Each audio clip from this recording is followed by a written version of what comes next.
আসসালামু আলাইকুম। সবাইকে পবিত্র মাহে রমজানের আগাম শুভেচ্ছা। রমজান মাসের জন্য অতি প্রয়োজনীয় দুটি জিনিস যা ছাড়া আমাদের একেবারে রোজার সময় চলেই না, বেসন আর বেগুন। এই দুটি নিয়ে আমি দুটি ভিডিও অলরেডি আমার চ্যানেলে ছেড়েছি, আবারও আপনাদের দেখিয়ে দিচ্ছি। যারা না দেখছেন তারা দেখে নিন, কারণ এই দুটি জিনিস আমাদের অতি প্রয়োজনীয়। প্রথমে আমি দেখিয়ে দিচ্ছি ঘরে বসে খুব সহজেই কিভাবে বেসন তৈরি করবেন। প্রথমে আমি বুটের ডাল দিলাম 250 মিলি, এরপরে আমি মসুর ডাল নিচ্ছি 250 মিলি, একই পরিমাপে সব নিচ্ছি।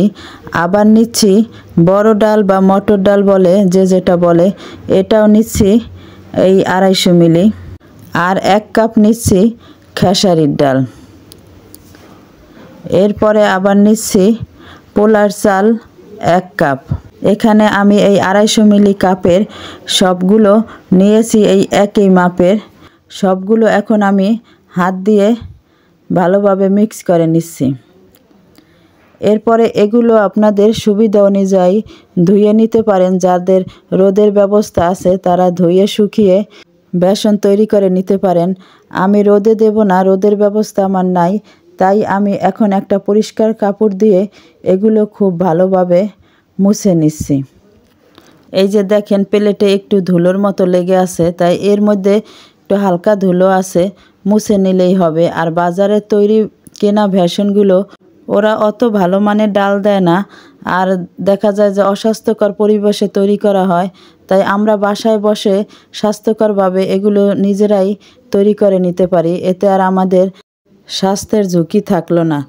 এই তো বেসনগুলো পুরোপুরি মুছে নেওয়ার পরে এখন আমি একটা বাটিতে নিয়ে নিচ্ছি। একটা প্যান বসিয়ে নিচ্ছি, একেবারে অল্প আছে এই ডালগুলো আমি ভালোভাবে নেড়ে চেড়ে ভেজে নিচ্ছি। প্রায় 2 থেকে 3 মিনিটের মতো ভেজে নিলেই হবে, এর বেশি ভাজা দরকার নাই। সবগুলো ডাল একইভাবে নেড়ে চেড়ে ভালো করে ভেজে নিলাম। এখন আমি ডালগুলো যেন একেবারে ঠান্ডা না হয়ে যায়, একটু গরম থাকা অবস্থায় আমি ব্লেন্ডার করে নিচ্ছি, এতে করে ভালোভাবে গুঁড়ো হবে। এই যে ব্লেন্ডার করার পরে এরকম হয়েছে দেখেন। এখন আমি একটা চালনির সাহায্যে এভাবে বেসনগুলো চেলে নিচ্ছি, এতে করে যেগুলো একটু আস্ত আছে, দানা আছে, ওগুলো আলাদা করে নেওয়া যাবে। দেখেন কত সহজেই আমি বাসায় স্বাস্থ্যকরভাবে বেসনগুলো তৈরি করে নিলাম। একইভাবে আমি সবগুলো ডাল ব্লেন্ডার করে নিলাম। এই যে যতটুকু বাকি এই যে দানার মতো রয়েছে, এগুলো আবার ডালের সাথে মিক্স করে আবার ব্লেন্ডার করে নেওয়া যাবে। এই যে আপনাদের দেখিয়ে দিচ্ছি, দেখেন এখন কত সুন্দর বেসন তৈরি হয়ে গেল বাসায় বসে। হাতের তৈরি বেসন, এটা অন্যরকমই স্বাদ হবে। যারা এভাবে বেসন তৈরি করতে জানেন তো ভালো কথা, আর যারা না জানেন তারা আমার এই আইডিয়াটি ফলো করে এবারে রোজার আগে অবশ্যই এভাবে বাসায় বেসন তৈরি করে নেবেন। এই তো আপনারা দেখেই বুঝতে পারছেন বেসনগুলো কত সুন্দর হয়েছে। আর এখন আমি এই বেসনগুলো আপনি রোজার জন্য রেডি করে রেখে দিতে পারেন, এতে করে আপনার রোজার কাজগুলো অনেক সহজ হবে। তাই আমি বেসনগুলো রেডি করে রাখছি। এর মধ্যে প্রথমে দিয়ে দিচ্ছি আধা চামচ মরিচের গুঁড়ো, এরপরে দিচ্ছি জিরের গুঁড়ো, এরপরে দিচ্ছি আমাদের যে মাংসের মশলাটা, এর আমি 1 চামচের মতো দিয়ে দিচ্ছি। এগুলো দিয়ে আমি মিক্স করে নিচ্ছি। এরপরে আপনি যখন তৈরি করবেন তার আগে লবণ আর যারা খাবার সোডা দিয়ে থাকেন ওগুলো দিয়ে পরিমাণ মতন এরপরে আপনারা তৈরি করে নিতে পারবেন। এভাবে রেডি করে রেখে দিলে আপনার রোজার কাজগুলো অনেক সহজ হয়ে যাবে। এখন বক্স করে রেখে দিলেই হবে। এখন দেখাবো বেগুনির জন্য বেগুন সংরক্ষণ করা। পুরো রমজান মাস বা বছর জুড়ে সংরক্ষণ করে রাখতে পারবেন, আর যখন যতটুকু দরকার কাজে লাগাতে পারবেন, সেরকমই টিপস দেখিয়ে দিচ্ছি। এই তো আমি এখানে বেগুন নিয়েছি, বেগুনের পরিমাপটা যার যেটুকু দরকার ওইভাবে নেবেন। এই তো আমি বেগুন নিয়েছি, এখন একটা বেগুন আমি কেটে আপনাদের দেখিয়ে দিচ্ছি। এই তো আমি এখন বেগুনি শেপ মতো কেটে নেব, যার যেরকম ইচ্ছা ওরকম শেপ করতে পারেন। আমি এখানে এভাবে শেপ করে নিচ্ছি, তাই আমি একটু মোটা করে বেগুনির শেপগুলো করছি। অতটা পাতলাও করি নাই, একটু মোটা রেখেছি। যার যেমন পছন্দ ওইভাবে শেপ করে নিতে পারেন। আমার কাছে একটু মোটা ভালো মনে হয়, তাই একটু মোটা করে নিয়েছি। একটু মোটা করে কেটে রাখলে এগুলো বেশি দিন ভালো থাকবে, আর মোটা বেগুনিগুলো খেতেও ভালো লাগে, তাই আমি মোটা করে কেটে নিয়েছি। আমি এখানে দুটো বেগুন একই শেপে কেটে নিলাম। এখন এগুলো আমি একটা বাটিতে তুলে নিচ্ছি। এখন আমি বেগুনির আরেকটা শেপ কেটে নিচ্ছি। এখানে একটু গোল করে কেটে নিচ্ছি। বেগুনির জন্য আমি দুই ধরনের শেপ করে কেটে নিলাম। আপনাদের ইচ্ছা মতন আপনারা করে নেবেন।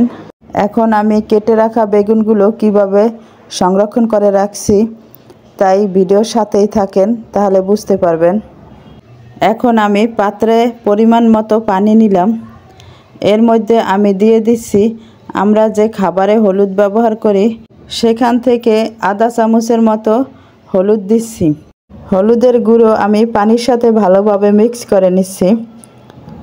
এখন এর মধ্যে আপনি লবণ দেবেন না, লবণ দিলে বেগুনটা পুরো নরম হয়ে যাবে, পরবর্তীতে আর খাওয়া যাবে না। হলুদটা দিয়েছি শুধু বেগুনের যে একটা কালো কষ থাকে, ওই কষ ভাবটা চলে যাবে, এজন্য শুধু হলুদের গুঁড়ো দিয়েছি। এতে করে বেগুনটা অনেক দিন ভালো থাকবে। এখন আমি বেগুনগুলো পানির মধ্যে দিয়ে দিচ্ছি। পানির সাথে বেগুনগুলো ভালোভাবে মিশিয়ে দিতে হবে, জানি সব বেগুনের গায়ে পানি লাগে। এরপরে আমি প্রায় আধা ঘন্টার মতো রেখে দেব, বেগুনের কালো কষটা যাতে পুরোপুরি চলে যায়। এজন্য আমি আধা ঘন্টার মতো এভাবে ভিজিয়ে রেখে দিচ্ছি। আধা ঘন্টা রাখার পরে এখন আমি বেগুনগুলো সব ফ্রেশ পানি দিয়ে ভালোভাবে ধুয়ে নিচ্ছি। বেগুনগুলো ভালোভাবে ধুয়ে নেওয়ার পরে এখন আমি বেগুনগুলো থেকে পানি ঝরানোর জন্য প্রায় ঘন্টাখানেকের মতো আমি এভাবে রেখে দেব। এখন যখন পানিগুলো ঝরে গেছে, এখন আপনাদের দেখিয়ে দিচ্ছি। দেখে মনে হচ্ছে যে পুরোটা পানি শুকিয়ে গেছে। এখন আমি বেগুনগুলো সংরক্ষণ করে রেখে দিতে পারবো। তাই আগে আমি এখন আবার একটু বেগুনগুলো আরও একটু ভালোভাবে শুকিয়ে নিচ্ছি।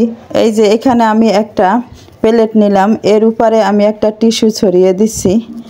এখন এর উপরে আমি বেগুনগুলো এভাবে ছড়িয়ে নিচ্ছি। এরপরে এই যে দেখিয়ে দিচ্ছি আপনাদের, এভাবে চাপ দিলে দেখেন কতটা পানি বের হয়। তাই ভালোভাবে শুকিয়ে রাখলে বেগুনগুলো আপনি সারা বছরও রাখতে পারবেন, কিছু হবে না। এই যে এরপরে আবার উপর থেকে আবার একটা টিস্যু দিয়ে আমি আবার হাত দিয়ে এভাবে চাপ দিয়ে নিচ্ছি। দেখেন টিস্যুটা পুরো ভিজে গেছে, তার মানে বেগুনের মধ্যে পানি ছিল। তাই এই পানিটা যদি আমরা পুরোপুরি শুকিয়ে রাখি, তাহলে বেগুনগুলো আমাদের অনেক ভালো থাকবে। তাই এই প্রসেসিংয়ে আমি সবগুলো বেগুনের পানি এভাবে টিস্যু দিয়ে শুকিয়ে নিচ্ছি।